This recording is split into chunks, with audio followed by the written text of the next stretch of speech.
Friday, October 23rd. So how did you get on? How many ways did you find that God was disrespected in chapters 17 and 18 of Judges? By my reckoning, there were at least 3 or 4 commandments broken in the first few verses.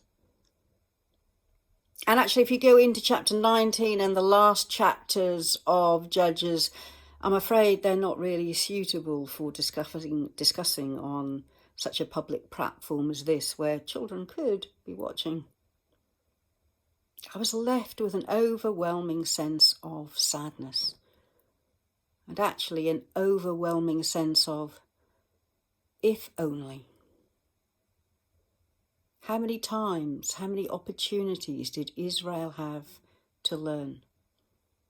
To recognize that the king they had in God was the only king they needed. And it's telling that the very last verse in Judges is this: in those days Israel had no king. All the people did whatever seemed right in their own eyes. I came across this quote today.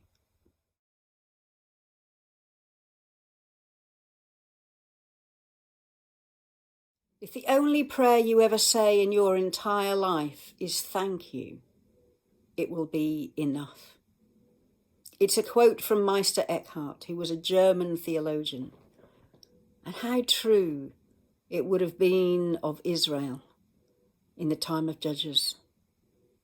If they had but looked back at their history, at the way God chose them, at why God chose them, at the way so often God rescued them, sent a judge when they cried out, had given them space and time and opportunity to recognize the gift they had been given in their task to be a priest to the nations.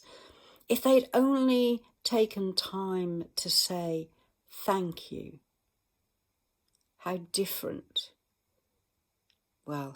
history would have been.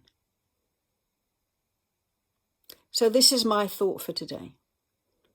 I'm going to add 2 other quotes from Meister Eckhart at the end of this thought for today, and I invite you to take time to reflect on them,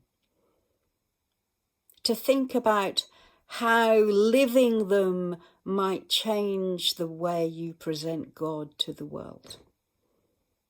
And then shortly we will move on from Judges to look at another part of God's word.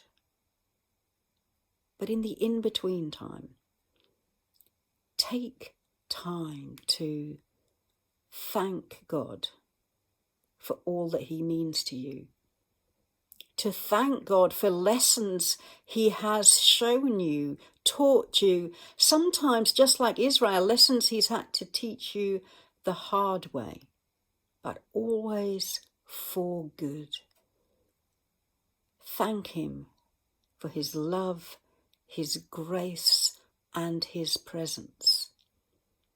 But may that thankfulness seep into your soul and your spirit so that you live out of your thankfulness, so that you live out of your gratitude to God in such a way that you cannot help but be useful to him.